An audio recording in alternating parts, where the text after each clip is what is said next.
ನಮಸ್ತೆ ಮಕ್ಕಳೇ. ನಮಸ್ತೆ ಹೋಗಿ ನಮಸ್ತೆ. ನಮಸ್ತೆ ಎಲ್ಲರೂ ಹೇಗಿದ್ದೀರಾ ಮಕ್ಕಳೇ? ಹಾಲಿಡೇಸ್ ಎಂಜಾಯ್ ಮಾಡಿದ್ರಾ?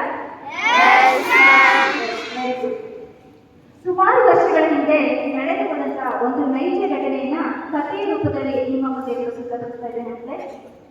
ಅಮೆರಿಕದಲ್ಲಿ ಒಂದು ಪುಟ್ಟ ಮನೆ. ಆ ಪುಟ್ಟ ಮನೆಯಲ್ಲಿ ಒಬ್ಬ ಬಾಲಕ.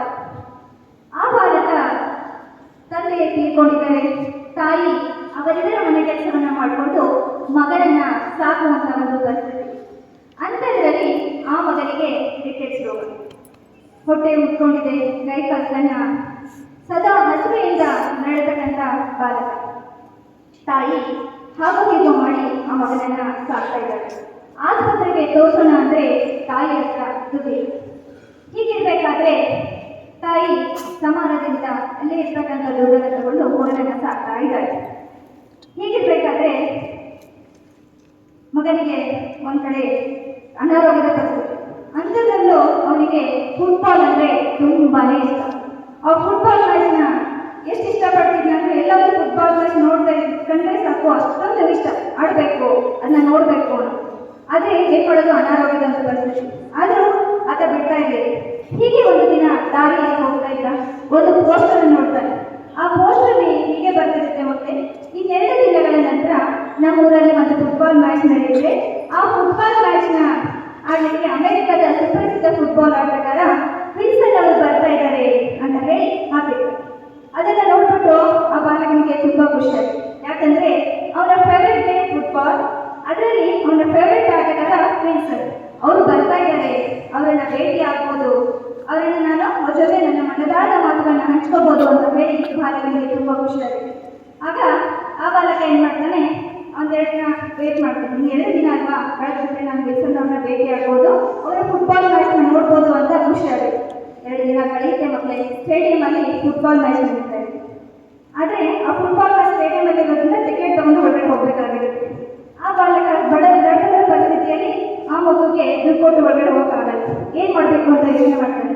ಅಲ್ಲೇ ಜನ ಎಲ್ಲ ಬರ್ತಾ ಇರ್ತಾರೆ. ಅವರಿಗೂ ಮತ್ತೆ ನಿಂತ್ಕೊಂಡು ಸ್ಟೇಡಿಯಂ ಒಳಗಡೆ ತಂದ್ಬಿಡ್ತಾನೆ.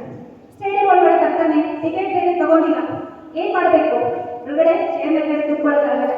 ಸೊ ಏನ್ ಮಾಡ್ತಾನೆ, ಅಲ್ಲಿ ಒಂದು ನೆಲದ ಮೇಲೆ ಕೂತ್ಕೊಳ್ತಾನೆ. ಫುಟ್ಬಾಲ್ ಮ್ಯಾಚ್ ಸರಿಯಾಗಿ ಕಾಣುವ ಒಂದು ಜಾಗದಲ್ಲಿ ಕೂತ್ಕೊಂಡು ಆ ಫುಟ್ಬಾಲ್ ಮ್ಯಾಚ್ ವೀಕ್ಷಣೆ ಮಾಡ್ತಾನೆ. ಫುಟ್ಬಾಲ್ ಮ್ಯಾಚ್ ವೀಕ್ಷಣೆ ಮಾಡ್ತಾನೆ. ಆ ವಿಲ್ಸನ್ ಅವರು ಗೋಲ್ ಹೊಡೆಯೋ ರೀತಿ, ಯಾವ ರೀತಿಯಾಗಿ ಓಡ್ತಾರೆ, ಅದನ್ನೆಲ್ಲ ಏಕಾಗ್ರತೆಯಿಂದ ಒಂದು ಚೂರು ಚಿತ್ತವನ್ನು ಆ ಕಡೆ ಈ ಕಡೆ ಮಾಡಿ ಗಮನವಿಟ್ಟು ಫುಟ್ಬಾಲ್ ಮ್ಯಾಚ್ನ ನೋಡ್ತಾನೆ. ನೋಡ್ಬಿಟ್ಟು ಇನ್ನೇನು ಫುಟ್ಬಾಲ್ ಮ್ಯಾಚ್ ಮುಗಿಯುತ್ತೆ. ಎಲ್ಲ ಜನರು ವಿಲ್ಸನ್ ಅವರನ್ನು ಮುಗಿಬಿಡ್ತಾರೆ. ಯಾಕೆ, ಆಟೋಗ್ರಾಫ್ ಹಾಕ್ಸ್ಕೋಬೇಕಲ್ವಾ, ಅದಕ್ಕೆ.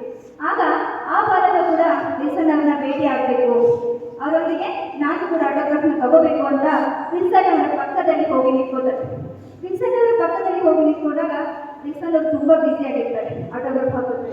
ಆ ಮಗುವಿನ ಹತ್ರ ನೋಡೋದೇ, ಆದ್ರೂ ಆ ಮಗು ಬಿಡಲ್ಲ. ಒಂದೆರಡು ಸಾರಿ ವಿಲ್ಸನ್ ಅವರ ಕೈಯನ್ನು ಕಟ್ಟಿರ್ತಾರೆ. ಆಗ ವಿಲ್ಸನ್ ಅವರು ತುಂಬಾ ಬ್ಯುಸಿ ಆಗಿರ್ತಾರೆ ಆಟೋಗ್ರಾಫ್ ಹಾಕೋದ್ರಲ್ಲಿ, ಆದ್ರೂ ಬಿಡಲ್ಲ. ಮತ್ತೆ ಒಂದೆರಡು ಸಾರಿ ವಿಲ್ಸನ್ ಅವರ ಕೈಯೆಲ್ಲ ಕಟ್ತಾರೆ. ಅವಾಗ ವಿಲ್ಸನ್ ಅವರು ಯಾಕೋ ಮಗು ಕೈ ಕಟ್ತಾ ಇದೆಯಲ್ಲ ಅಂತ ಹೇಳ್ಬಿಟ್ಟು ಆ ಮಗುವಿನ ಹತ್ರ ಗಮನ ಹಚ್ತಾರೆ. ಏನಪ್ಪಾ ಅಂತ, ವಿಲ್ಸನ್ ಅವರೇ, ನೀವು ಎಷ್ಟು ಸೂಪರ್ ಆಗಿ ಫುಟ್ಬಾಲ್ ಮ್ಯಾಚ್ನ ಆಡಿದ್ರಿ, ನನ್ನ ಬಹುದಿನಗಳ ಕನಸಾಗಿತ್ತು. ನಾನು ನಿಮ್ಮ ಮ್ಯಾಚ್ನ ನೋಡ್ಬೇಕನ್ನೋದು ನನ್ನ ಬಹುದಿನಗಳ ಕನಸಾಗಿತ್ತು. ತುಂಬಾ ಖುಷಿ ಆಯ್ತು ನನಗೆ ಅಂತ. ಹೌದಾ, ವೆರಿ ಗುಡ್ ಅಂತ ಹೇಳ್ತಾರೆ. ಮತ್ತೆ ವಿಲ್ಸನ್ ಅವರು ಆಟೋಗ್ರಾಫ್ ಹಾಕೋದ್ರಲ್ಲಿ ಬ್ಯುಸಿ ಆಗ್ಬಿಡ್ತಾರೆ. ಮತ್ತೆ ಆ ಮಗನಿಗೆ ಬಾಲಕನಿಗೆ ಮತ್ತೆ ಹೇಳ್ಕೋಬೇಕು ಅಂತ ಆಸೆ ಆಗುತ್ತೆ. ಮತ್ತೆ ಒಂದೆರಡು ಸಾರಿ ಕೈಯನ್ನು ತರ್ತಾರೆ. ಆದ್ರೆ ವಿಲ್ಸನ್ ಅವರು ತುಂಬಾ ಬ್ಯುಸಿ ಆಗ್ಬಿಡ್ತಾರೆ ಆಟೋಗ್ರಾಫ್ ಹಾಕೋದ್ರಲ್ಲಿ. ಮತ್ತೆ ಬಿಡಲ್ಲ. ಮತ್ತೆ ಒಂದೆರಡು ಸಾರಿ ವಿಲ್ಸನ್ ಅವರ ಕೈಯನ್ನ ತರ್ತಾರೆ. ಆಗ ವಿಲ್ಸನ್ ಅವರು ಏನಪ್ಪಾ ನಿಂದು ಅಂತ ಹೇಳ್ತಾರೆ. ಆಗ ವಿಲ್ಸನ್ ಅವರೇ, ಈಗ ಎಷ್ಟು ಚೆನ್ನಾಗಿ ಗೋಲ್ ಹೊಡ್ರಿ, ಅದೆಷ್ಟು ಚೆನ್ನಾಗಿ ಗೋಲ್ ಹೊಡ್ರಿ, ನಿಮ್ಮ ಓಟ ಜಿಂಕೆ ತರ ಇತ್ತು ಅಂತ ಹೇಳ್ತಾರೆ. ಅವಾಗ ವಿಲ್ಸನ್ ಅವರು ಮತ್ತೆ ನೀವು ಏನ್ ದಾಖಲೆಗಳೆಲ್ಲ ಮಾಡಿದ್ರಲ್ಲ ಅದೆಲ್ಲ ನಾನು ಒಂದು ಕಡೆ ಪಟ್ಟಿ ಮಾಡಿಟ್ಕೊಂಡಿದ್ದೀನಿ ಅಂತ ಹೇಳ್ತಾರೆ. ಹೌದಾ, ವೆರಿ ಗುಡ್ ಬಗ್ಗೆ ಅಂತ. ಮತ್ತೆ ವಿಲ್ಸನ್ ಅವರು ಆಟೋಗ್ರಾಫ್ ಹಾಕೋದ್ರಲ್ಲಿ ಬ್ಯುಸಿ ಆಗ್ಬಿಡ್ತಾರೆ.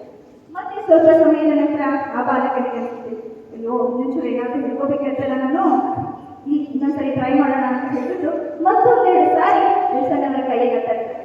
ಆಗ ವಿಲ್ಸನ್ ಅವರು ತುಂಬಾ ಬ್ಯುಸಿ ಆಗ್ಬಿಡ್ತಾರೆ. ತುಂಬಾ ಜನ ರಶ್ ಆಗಿರ್ತಾರೆ. ಆದ್ರೂ ಮತ್ತೆ ಬಿಡಲ್ಲ.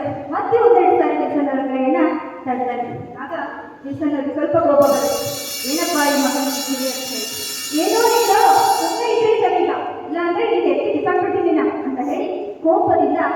ರೋಡ್ಗೆ ಬಿಟ್ಬಿಟ್ರು.